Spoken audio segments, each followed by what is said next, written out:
Bismillahirrahmanirrahim. Alhamdulillahilladzi as'ada wa ashqa wa amata wa ahya wa adhaka wa abka wa afqara wa aghna. Asyhadu an la ilaha illallah wahdahu la syarika lahu. Alladzi khassasa ba'da ibadihi bil husna. Wa asyhadu anna sayyidana wa nabiyyana Muhammadan abduhu wa rasuluhu wa habibuhu wa khaliluhu alladzi arsalahu Allah bil huda. Allahumma shalli wa sallim ala khatamin nabiyyika wa rasulika sayyidina Muhammadin al-Mustafa wa ala alihi wa ashabihi ahlus sidqi wal wafa wa ummatihi al-mahsusina bil ilmi wal taqwa. Amma ba'd. Fa inna asdaqal hadisi kitabullah ta'ala wa khairal hadi hadi Muhammadin sallallahu alaihi wasallam wa sharral umuri muhdatsatuha wa kullu muhdatsatin bid'ah wa kullu bid'atin dhalalah wa kullu dhalalatin wa bisanadil mutasili ilal imam al-muallif rahimahullah ta'ala wa adaman naf'a bihi wa bi'ulumihi fid-dharain. Jemaah dari Allah wa iyyakum ajma'in. Kita masih di kitab Bidayatul Hidayah dari Imam Al-Ghazali, masih di adab dukhulil masjid, adab masuk masjid. Beliau Imam Al-Ghazali menganjurkan ketika kita masuk masjid, sesudah kita sholat, khususnya qobliyah subuh, sebelum iqamah, beliau anjurkan kita untuk memperbanyak doa dan amalan-amalan sunnah lainnya. Apakah itu zikir, tilawatil Quran, dan lain sebagainya. Yang jelas ada baiknya di waktu menunggu iqamah itu, di saat mana insya Allah masih ada saudara-saudara kita yang sedang melaksanakan sholat sunnahnya, sebaiknya jangan melakukan hal-hal yang dapat mengganggu kekhusyukan mereka. Kita tahu mengganggu sholat seseorang, baik sunnah apalagi wajib, hukumnya haram. Kalau toh kita memanfaatkan waktu itu untuk kita doa, untuk kita zikir, untuk kita baca Quran, sebaiknya suara kita tidak sampai berpotensi mengganggu mereka yang sedang mengerjakan sholat qobliyah.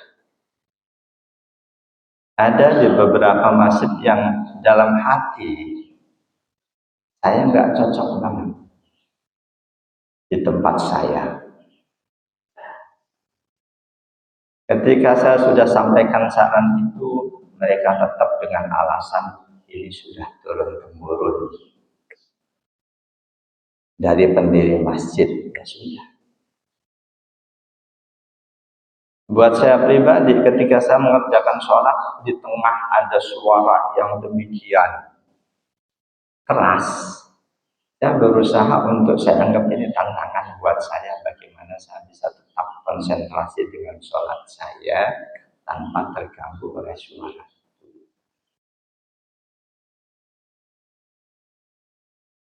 Jadi dianjurkan antara adzan dan iqamah, sesudah kita mengerjakan sholat qabliyah, berbanyak doa. Di kitab ini Imam Ghazali menukil satu doa riwayat At-Tabrani, At-Tirmidzi, statusnya hasan. Dalam doa itu banyak item yang diminta oleh Rasulullah SAW kepada Allah. Satu diantaranya wa manazilas syuhada. As'aluka manazilas syuhada. Aku meminta kepadamu ya Allah kedudukan atau derajat syuhada, orang-orang yang mati syahid. Kata Syekh Nawawi Al-Bantani, manzilatahum fil jannah aw darajatahum fil qurbi minka. Aku minta padamu ya Allah kedudukan yang tinggi di surga sebagaimana kedudukan orang-orang yang mati syahid. Kedekatan yang dekat denganmu sebagaimana dekatnya orang-orang yang mati syahid. Jemaah dan ya Allah wa yakum ajma'in. Satu-satunya kematian yang oleh Allah tidak disebut sebagai kematian, mati syahid. Bahkan dalam firman-Nya Allah melarang kita untuk menyebut mereka yang mati syahid sebagai orang yang benar-benar mati. Satu-satunya kematian yang tidak disebut sebagai kematian. Di surah Ali Imran 169 170. A'udzu billahi minasyaitonir rajim. Bismillahirrahmanirrahim. Wa la tahsabanna alladhina qutilu fi sabilillahi amwata bal ahya'un 'inda rabbihim yurzaqun. Farihina bima atahumullahu min fadlihi ويستبشرون بالذين لم يلحقوا بهم من خلفهم ألا خوف عليهم ولا هم يحزنون ولا تحسبن الذين قتلوا في سبيل الله أمواتا. Jangan sekali-kali kamu mengira, meyakini bahwa orang-orang yang dibunuh di jalan Allah mereka itu mati. Bal ahya'un, sebaliknya mereka itu hidup. Inda rabbihim yurzaqun, di sisi Tuhannya mereka terus diberi rezeki. Farihina bima atahumullahu min fadli, mereka terus ke dalam kegembiraan telah diberi karunia Allah. Mati syahid salah satu karunia Allah terbesar. Orang-orang yang mati syahid, mereka terus-menerus gembira dengan mendapatkan karunia syahadat mati syahid. Wa yastabshiruna billadzina lam yalhaqu bihim min khalfihim. Dan mereka selalu gembira menyampaikan kabar gembira kepada orang-orang yang di belakang mereka yang belum menyusul mereka. Di alam barzahnya mereka selalu memberikan support kepada anak-anaknya, keturunannya yang belum menyusul mereka. Mereka katakan Allah khaufun alaihim wa la hum yahzanun. Jangan kalian pernah takut, jangan pernah takut, jangan sedih. Jemaah dan Allah ya ajma'in. Ayat ini pernah ditanyakan oleh seorang tabi'in Masruq kepada sahabat Abdullah bin Mas'ud. Seorang tabi'in pernah menanyakan perihal Ali Imran 169 ini kepada sahabat Ibnu Mas'ud. Kata sahabat Ibnu Mas'ud radhiyallahu anhu, "Ama inna qad sa'alna an dzalika." Kami pun para sahabat pernah menanyakan hal yang sama kepada Rasul. Jangan sekali-kali kamu meyakini orang-orang yang mati syahid mereka itu mati. Kami pernah tanyakan itu kepada Rasul. Faqala, jawaban beliau, arwahuhum fi jawfi tayrin hudrin. Ruh mereka orang-orang yang mati syahid ada di rongga burung hijau. Ruh orang-orang yang mati syahid ada di dalam rongga burung hijau. Laha qanadilu mu'allaqatun bil 'arsy. Tempat tinggal burung itu dipenuhi pelita lampu-lampu yang digantungkan di arsy. Tasrahu minal jannati haitsu syaa. Mereka bebas berkeliaran di surga sekehendak mereka. Summa ta'wi ila tilkal qanadili. Selanjutnya mereka akan santai di tempat tinggalnya yang dipenuhi dengan pelita-pelita digantungkan di arsy.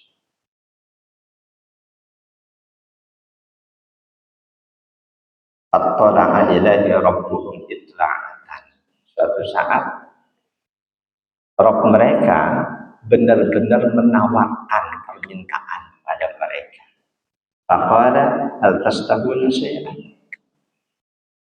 Kalian orang-orang yang mati syahid, apakah masih menginginkan sesuatu? Kalau ruh orang-orang yang mati syahid mereka menjawab, ayu syai'in nastahi wa nahnu nasrahu lal jannati haitsu syi'na. Apalagi yang harus kami minta, wahai Tuhan?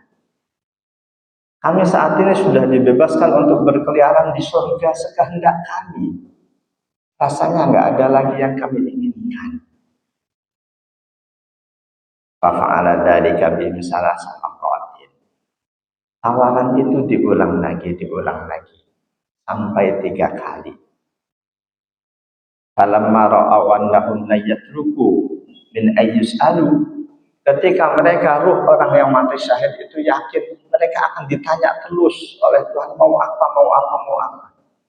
Pertanyaan itu tidak akan dihentikan kecuali mereka menjawabnya. Akhirnya lalu mereka pun menjawab, ya Rabb, nuridu an taruddu arwahana fi ajsadina hatta naqtula fi sabilika marratan ukhra. Kalau gitu wahai Tuhan, aku minta kembalikan roh kami ke dalam tubuh kami. Kembalikan kami ke dunia, kami akan kembali maju perang membela agamamu dan kami berharap akan kembali mati syahid. Falamma ra'a an laisa lahum hajatun taraku. Allah Maha tahu. Allah melihat ternyata mereka enggak punya permintaan apapun kecuali permintaan yang tidak mungkin Allah penuhi, minta rohnya dikembalikan ke tubuh. Akhirnya mereka pun ditinggalkan oleh Allah. Mereka dibebaskan di situ. Jemaah yang berbahagia, percaya enggak dengan percakapan ini? Bahwa orang-orang yang mati syahid demikian tinggi anugerah Allah berikan pada mereka. Kita wajib percaya dengan percakapan ini antara Allah dengan orang-orang yang mati syahid, karena ini ada di hadis riwayat Imam Muslim 4993, At-Tirmidzi dan Imam Ibnu Majah, hadis sahih. Ketika kita tidak percaya dengan percakapan ini, percakapan yang menggambarkan betapa tingginya kedudukan syahadah orang-orang yang mati syahid, berarti kita tidak mempercayai Rasulullah Shallallahu Alaihi Wasallam. Ketika ada satu hadis oleh para ulama disepakati sahih, kok tidak kita percayai, itu bahaya buat akidah kita. Jangankan hadis sahih, hadis hasan saja wajib kita percayai. Yang beda itu hadis dhaif. Meskipun hadis dhaif itu di tengah masyarakat masyhur, terkenal, sering disampaikan, kita nggak percaya, itu nggak ada konsekuensi terhadap akidah kita.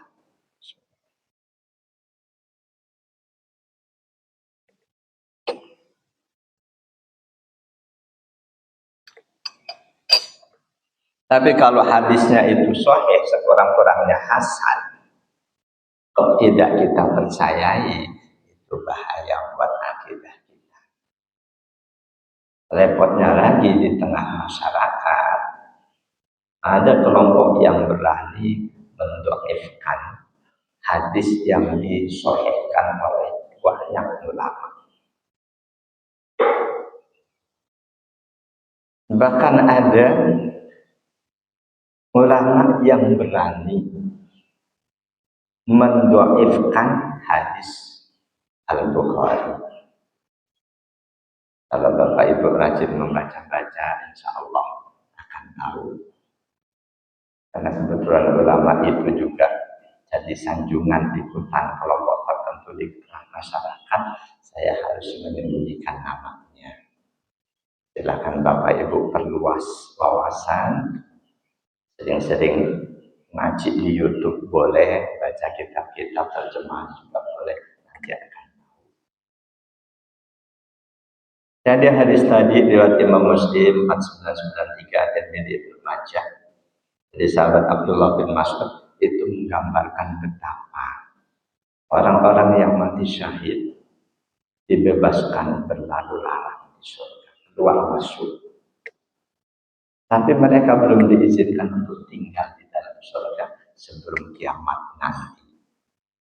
Ketika sudah terjadi kiamat, semuanya dibangkitkan, dihisab, lalu yang masuk surga, insya Allah kita menjadi bagian dari mereka. Rasulullah menjadi orang pertama yang akan masuk surga, baru semuanya akan masuk surga. Orang-orang yang mati syahid, mereka dibebaskan keluar masuk, tapi belum diizinkan tinggal di dalamnya. Di hadis yang lain, statusnya hasan. An Ibnu Abbas radhiyallahu anhu qala, dari sahabat Abdullah bin Abbas radhiyallahu anhu, beliau berkata, qala Rasulullah sallallahu alaihi wasallam. Rasulullah sallallahu alaihi wasallam bersabda, "Lamma musiba ikhwanukum bi Uhudin." Ketika saudara-saudara kalian mendapatkan musibah di perang Uhud, ja'alallahu azza wa jalla arwahahum fi ajwafi tayrin hudarin. Allah tempatkan roh mereka di dalam rongga burung hijau. Taridu anharul jannah ta'kulu min simariha. Mereka dibebaskan untuk datang ke sungai-sungai surga untuk makan buah-buahan surga, wa ta'wi ila qanatir dahabin fi dhillil arsy. Dan mereka tinggalnya di tempat yang dipenuhi dengan pelita-pelita terbuat dari emas di bawah naungan arsy. Falamma wajadu tiba masrabihim wa makulihim wa husna munqalabihim qalu ya laita ikhwanana ya'lamuna bima sana'a Allahu lana li alla yashhadu fil jihad wa la yakulu anil harbi. Ketika mereka sudah menyadari betapa nikmatnya apa yang mereka dapatkan, makanan, minuman, tempat tinggal, mereka pun berandai-andai, kata mereka, ya laita ikhwanana ya'lamuna bima sana'a Allah. Andaikan saudaraku yang masih ada di dunia Mereka tahu apa yang diberikan Allah kepada kami. Andaikan saudaraku yang masih hidup di dunia mereka tahu apa yang diberikan Allah pada kami, tentu mereka akan semakin semangat dalam jihad. Mereka tidak akan pernah lemah dalam menghadapi musuh. Maka Allah Azza wa Jalla, saat itu kata Rasul, Allah menjawab angan-angan mereka, harapan mereka. Kata Allah, ana uballighuhum ankum. Keinginan kalian aku sampaikan kepada saudara kalian yang masih di dunia. Anzalallahu azza wa jalla haula'il ayati ala rasuli. Pada saat itulah Allah turunkan ayat tadi, Ali Imran. Wa la tahsabanna alladziina qutilu fi sabilillahi amwata. Hadis ini riwayat Imam Ahmad, Abu Dawud, statusnya hasan. Jemaah dan Allah yang ajma'in.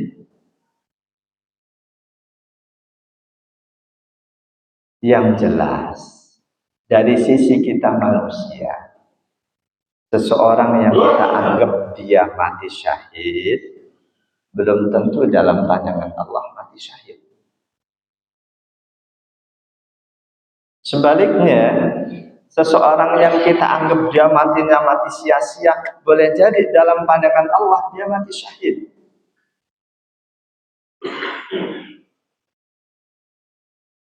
Itu di hadis yang lain, kalian adalah saksi Allah di bumi. Itu jangan dipahami begitu saja. Seseorang yang kita anggap mati syahid belum tentu dia betul-betul mati syahid dalam pandangan Allah. Demikian sebaliknya, seseorang yang kita yakini dia mah jauh dari syahid, boleh jadi dia mati syahid dalam pandangan Allah. Sampai-sampai sahabat Nabi saja bisa salah menilai seseorang. Ketika ada temannya yang mati, dia sudah banyak membunuh musuh, dibilang ini mati syahid.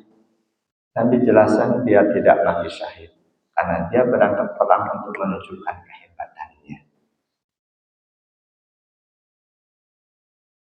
Jemaah dan Allah yang ajma'in. Ketika kita meyakini seseorang mati syahid, ya sudah tentu secara syariat, secara fikih kita harus perlakukan dia sebagai orang yang mati syahid. Syahidnya akhirat tidak dimandikan, tidak disolatkan, kafannya aja pakai baju yang dia pakai. Adapun ternyata dia nggak mati syahid dalam pandangan Allah, kita nggak dosa. Kita menjalankan syariat, bukan hakikat.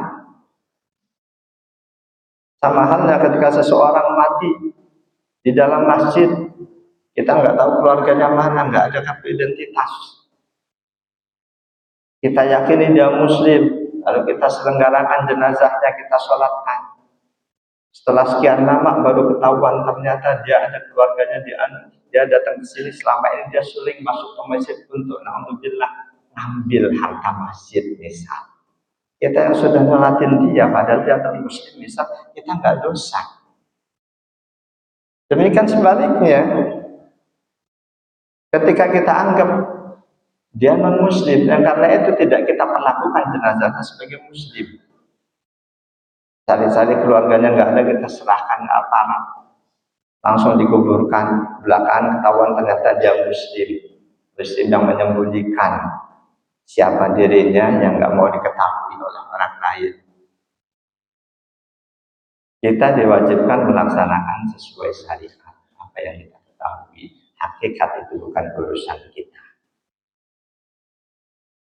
An Abi Musa al-Asy'ari radhiyallahu anhu. Dari sahabat Abu Musa al-Asy'ari radhiyallahu anhu, beliau berkata, su'ila Rasulullah sallallahu alaihi wasallam anil rajuli yuqatilu syaja'atan wa yuqatilu hamiyatan wa yuqatilu riya'an ayyu dzalika fi sabilillah. Rasul pernah ditanya tentang seseorang yang berangkat perang karena keberaniannya. Ada yang berangkat perang karena membela kehormatan kabilahnya. Ada yang berangkat perang karena ria, pamer. Di antara ketiga itu, mana yang masuk kategori fi sabilillah? Ketika mati fi sabilillah, mati syahid. Faqala Rasulullah sallallahu alaihi wasallam, jawaban Nabi, man qatala litakuna kalimatallahi hiyal ulya fa huwa fi sabilillah. Yang mati syahid adalah cuma mereka yang berangkat perang semata-mata untuk memuliakan, mengagungkan agama Allah. Bukan untuk membela kehormatan keluarga, menunjukkan kehebatan dirinya. Cuma untuk mengagungkan, memuliakan agama Allah. Ya lakukan karena Allah, itulah yang fisabilillah, mati syahid. Dan ini betul-betul berkaitan dengan hati. Sama-sama hebat berjibaku menghadapi musuh, hatinya belum tentu sama. Meskipun sebelum tahu pasti urusan hati, kita harus kedepankan prasangka tidak bersalah, husnudzon. Sebelum ada bukti yang memastikan dia begini, kita kedepankan husnudzon. Dalam hukum prasangka tak bersalah, itu harus diutamakan. Jemaah dan Allah ya ajmain. Hadis barusan riwayat Imam Ahmad, Imam Bukhari 3162, 3126, Imam Muslim 5029, Abu Dawud dan Ibnu Sa'id. Jadi seseorang yang kita yakini mati syahid belum tentu syahid dalam tangan Allah. Misal ada sekelompok manusia memerangi kelompok yang lain. Padahal kelompok yang diperangi ini masuk kategori kelompok yang oleh Allah dilarang untuk diperangi. Dilarang oleh Allah dan oleh Rasulullah untuk diperangi. Tapi diperangi. Yang memerangi ini, andaikan dia mati, apa iya dia mati syahid? Karena itu mengerjakan apapun, kita harus tahu ilmunya. Kita mau memerangi sekelompok orang, mereka diizinkan untuk diperangi atau tidak oleh Allah. Dulu sempat tahun 84 atau berapa peristiwa beliau. Pada saat itu yang diperangi siapa? Nggak usah dijawab. Sesama penduduk Indonesia. Sekelompok umat Islam menuntut agar tentara yang katanya masuk masjid tanpa melepas sepatu diadili seadil-adilnya di Tanjung Priuk. Pemimpin umat Islamnya pada akhirnya tertembak mati oleh masyarakat Islam saat itu, dinilai mati syahid. Tidak dimandikan, tidak dikafankan, tidak sholatkan. Kuburannya di mana itu jalan dari Sukapura ke arah Senten. Apa betul yang seperti itu mati syahid? Kita merasa pemerintah kita boleh, kita maju, kita perangi pemerintah kita, syahid atau tidak kalau kita mati. Ini yang harus kita ketahui. Rasulullah Shallallahu Alaihi Wasallam melarang umatnya memerangi pemerintahnya yang zalim. Rasulullah melarang umat beliau sebagai penduduk memerangi pemerintahnya yang zalim. Selama pemerintah itu masih mengerjakan sholat, bagaimanapun kualitas sholatnya, dan selama perintah pemerintah itu bukan perintah maksiat. wajib kita penuhi, wajib kita patuhi selama perintahnya bukan perintah maksiat. Dalam hadis an Ummi Salamah zaujin Nabi sallallahu alaihi wasallam, Nabi sallallahu alaihi wasallam.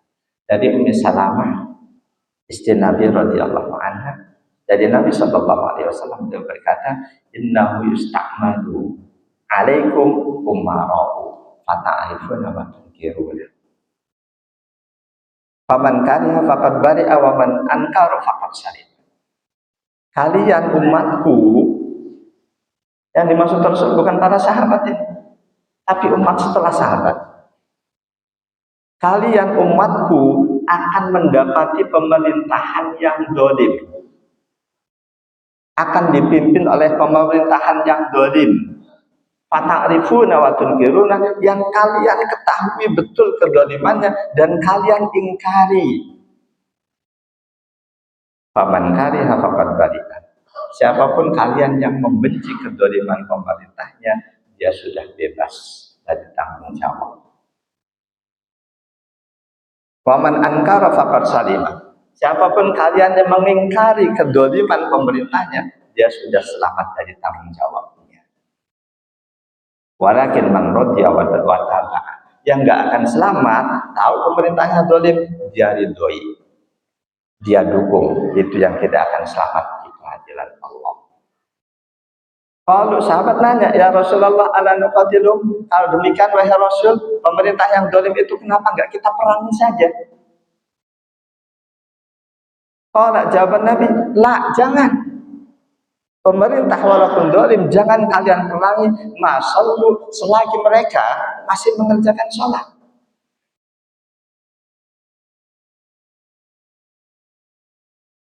Dalam Sahih Muslim ada tambahan man ankara biqalbihi wa kariha biqalbihi, mengingkari dan menolak kezaliman pemerintah dengan hati.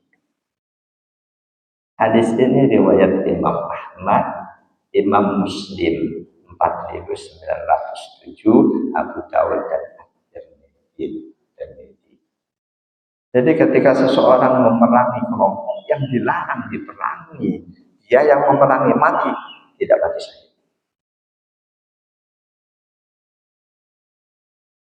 Tidak mati syahid. Jamaah Allah ya ajma'in. Meskipun demikian, ketika kita mendapati pemerintahan yang zalim, ada perintah Allah, perintah Rasulullah atas kita. Bukan kita diam saja. Perintah Allah, perintah Rasul, kita berikan nasihat. Kita demo dengan baik untuk menyampaikan nasihat kita kepada pemerintah yang zalim. Itu bagian dari perintah Allah, perintah Rasulullah. An-Tariq bin Syihab radhiyallahu anhu, dari Tariq bin Syihab radhiyallahu anhu, anna rajulan sa'ala Rasulullah sallallahu alaihi wasallam. Pernah seorang sahabat bertanya kepada Rasul. Waqad wada'a rijlahu fil gharzi, saat itu Rasul baru saja naik ke atas ontaknya, baru menjejakkan telapak kaki didudukan pelana ontaknya. Pertanyaannya, ayyul jihadi afdol ya Rasul, jihad apakah yang paling afdol? Qala, jawaban beliau, kalimatu haqqin inda sultanin jahil, menyampaikan kalimat yang benar di hadapan penguasa yang zalim, yang nyeleweng. Kalimat yang benar, materinya benar, pilihan kosakatanya pun benar, cara penyampaikannya tidak dengan caci maki. Itu kalimat yang benar. Ini hadis riwayat Imam Ahmad, An-Nasai, hadisnya sahih. Karena itu ketika Rasul meminta pada Allah manazilas syuhada, kedudukan orang-orang yang mati syahid, yakin yang dimintanya adalah syahid dalam pandangan Allah, bukan dalam pandangan selain Allah. Apakah mungkin kita tinggal di negara yang damai mendapatkan kedudukan mati syahid? Kita akan ke Palestina, Di sana medan syahid menghadapi musuh Allah, Zionis. Rasanya nggak mungkin kita untuk ke sana ikut perang. Banyak saudara kita yang sekedar hendak menyampaikan bantuannya saja oleh Israel laknatullah dicegah, dihalang-halang. Ternyata kedudukan syahadah mati syahid itu bisa didapatkan oleh seseorang meskipun matinya di atas kasur. Ulama-ulama kita meyakini Rasulullah meskipun wafat di pangkuan istri, beliau mati syahid. Demikian juga sahabat Abu Bakar As-Siddiq, Umar Ibn Khattab, meskipun matinya sholat subuh diracun, beliau mati syahid. Demikian juga sahabat panglima perang Khalid bin Walid, banyak maju medan perang bela agama Allah, pada akhirnya matinya di tempat tidur. Ulama kita meyakini beliau mati syahid.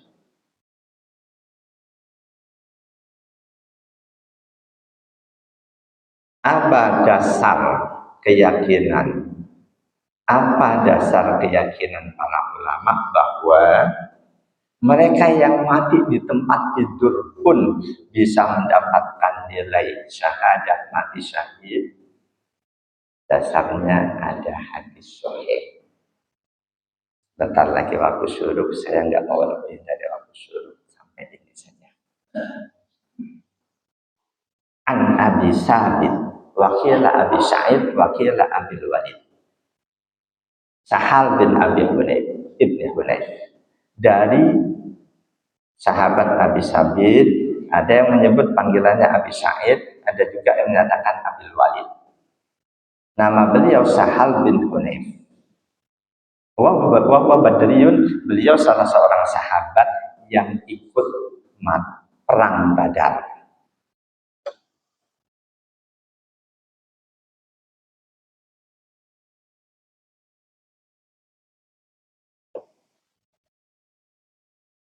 Kata beliau, anna Nabi sallallahu alaihi wasallam bahwa Nabi sallallahu alaihi wasallam bersabda, man sa'alallaha ta'ala syahadah bisidqin ballaghahu Allahu manazil asy-syuhada wa in mata 'ala firasyi. Man sa'alallaha ta'ala syahadah bisidqin, siapa saja yang selalu memohon pada Allah, mohon kedudukan syahadah mati syahid, betul-betul dia minta datang dari hatinya. Ballaghallahu manazil asyhada. Allah akan hantarkan, Allah akan sampaikan dia di kedudukan mati syahid wa in mata ala firasyi, meskipun matinya di atas tempat tidurnya. Walaupun matinya di atas tempat tidurnya. Hadis ini riwayat Imam Muslim 5039, Abu Daud, At-Tirmidzi, An-Nasa'i, Ibnu Majah. Di hadis-hadis yang lain, ini hadis paling kuat dalam hal ini, bisa bernilai mati syahid meskipun matinya di atas tempat tidur. Di hadis-hadis yang lain, boleh jadi ada orang yang oleh Allah dikasih umur panjang, dia selalu melaksanakan perintah Allah. Takdir Allah, dia nggak pernah mendapati medan untuk perang fisabilillah. Hidupnya nyaman, rizkinya pun Allah cukupi. Yang seperti itu ketika mati boleh jadi dia bernilai syahid. Tentu saja mereka yang betul-betul meminta syahadah, minta mati syahid kepada Allah, yang permintaan itu muncul dari hatinya, ketika di depannya ada medan untuk mati syahid, pasti dia tidak akan lari jika dia betul-betul meminta syahadah. Jadi salah satu doa Rasul meminta manazil asy-syuhada, kedudukan orang-orang yang mati syahid, ketinggian surganya, kedekatannya dengan Allah. Itu yang diminta oleh Rasul. Jamaah dan Allah ayyakum ajmain. Ini doa yang dibaca Rasul antara adzan dan iqamah sholat subuh. Ini baru sepertiganya, masih panjang. Yang berikutnya Rasul juga minta wa aisas syuhada, kehidupan orang-orang yang bahagia. Wallahu a'lam bishawab. Mungkin ada pertanyaan, silahkan.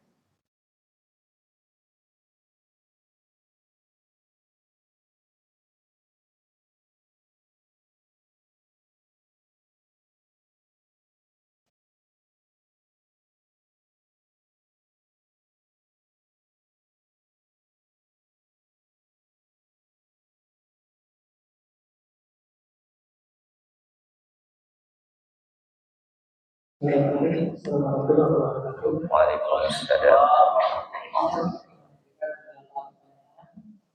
Yang pertama, apakah ini masuk dalam Quran surah Al-Imran ayat 169 bahwa orang yang mati di dalam Allah hanya yang mati dalam benar.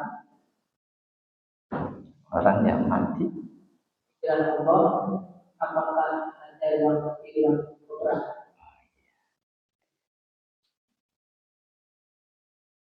Tidak cuma mereka yang mati di medan perang. Para sahabat pernah bertanya kepada Rasul tentang hal itu. Apakah yang mati syahid itu mereka yang cuma berperang? Jawab Nabi, kalau betul seperti itu berarti yang mati syahid cuma sedikit. Rasul jelaskan dalam hadis sahih, mereka yang mati sakit perut syahid. Mereka yang mati tenggelam syahid. Mereka yang mati ketimpa syahid. Boleh jadi saat ini mereka yang mati ketabrak kendaraan syahid. Dengan catatan dia harus muslimah. Catatan berikutnya, ketika hal itu terjadi, dia tidak sedang melakukan maksiat. Kalau sakit perutnya itu nggak langsung mati, catatannya dia sabar dalam kondisi sakit perutnya itu. Ketika dia sedang sakit perut, dia salah-salahkan Allah, nggak sabar, kok terus mati, itu nggak masuk kategori syahadah. Sama halnya mereka yang maju perang, tapi niatnya nggak benar karena Allah, nggak mati syahid. Bedanya, mereka yang syahid di medan perang, oleh ulama fikih diistilahkan syahidud dunya wal akhirah. Mereka yang syahid-syahid yang lain karena sakit perut, karena tenggelam, karena ketimpa pohon, diistilahkan syahidul akhirah. Perbedaan perlakuan secara fikih, yang mati di medan perang tidak disolatkan, tidak dikafankan, tidak dimandikan, langsung dikuburkan. Sedangkan syahid yang lain tetap harus dimandikan, dikafankan, disolatkan, dikuburkan. Wallahu a'lam. Selanjutnya mohon penjelasannya dari burung hijau dikaitkan dengan al-najaz al-mursal. Ya, saya tidak cari penjelasan dalam kitab-kitab syarah hadis. Burung hijau yang dimaksud itu apa? Saya pahami apa adanya. Dengan menaiki burung hijau itu, Allah bebaskan mereka yang mati syahid untuk berlalu-lalang di surga. Ketika ada yang memahami burung hijau itu sebagai majas kiasan, penggambaran betapa mereka diberi kehidupan yang sangat indah, yang sangat nyaman, ya boleh-boleh saja. Karena Rasul tidak pernah ditanya oleh sahabat apa yang dimaksud dengan Toidin Khudrin, burung hijau yang di dalamnya itu membawa ruh orang-orang yang mati syahid. Rasul nggak pernah ditanya oleh sahabat. Nah, itu saya pahami apa adanya, hakiki, bukan majazi. Kalau selanjutnya ada yang memahami sebagai majas, kiasan, penggambaran dari kehidupan yang sangat indah, itu boleh-boleh saja. Allahu Akbar. Mohon penjelasannya terkait dengan kriteria mati syahid. Kriteria mati syahid. Kriterianya nggak banyak. Mereka harus muslim. Yang kedua, dia laksanakan itu semata-mata karena Allah. Dia laksanakan itu semata-mata karena Allah. Tidak ada niatan lain pamer unjuk kebolehan, kemampuan. Kalau sekarang nembak kepintaran dia, ketitisan dia dalam menembak, gak menunjukkan itu kemahiran dia memainkan tombak pedang. Pokoknya dia harus muslim, dia laksanakan itu semata-mata karena iman pada Allah. Tidak ada sedikit pun unsur riya. Kalau toh syahidnya syahid akhirat, apa itu sakit perut, apakah itu melahirkan nanti, apa itu tenggelam, dia tidak sedang melaksanakan hal yang dilarang oleh Allah. Sudah mati syahid. Tanda-tanda fisik tidak ada. Tanda-tanda fisik pada yang mati syahid tidak ada. Yang pasti tanda fisiknya dia tidak sedang melaksanakan maksiat. Allahumma. Apakah orang yang mati syahid bisa bilang sama posisinya di sisi Allah dengan mati syahid selain bisa bilang? Ini pertanyaan cukup menarik. Apakah syahid dunia akhirat, syahid dunia, syahid akhirat saja sama kedudukannya di sisi Allah dengan syahid dunia akhirat? Bisa jadi sama, sebagaimana Rasul di hadis tadi menyampaikan yang bernilai syahid tidak harus mereka yang di medan perang, mati di atas tempat tidur pun bisa bernilai syahid. Boleh jadi lebih tinggi lagi dibandingkan manusia. Boleh jadi, itu relatif karena nggak ada penegasan. Nggak ada sahabat nanya ke Rasul, mereka yang syahidnya syahid sakit perut, apakah punya kedudukan sama dengan yang syahid di medan perang? Itu bisa jadi sama, bisa jadi lebih, bisa jadi di bawahnya. Wallahu a'lam. Yang terakhir Ustaz, apakah kita boleh berniat untuk bisa meninggal dalam keadaan syahid? Mati syahid salah satu yang tinggi kedudukannya.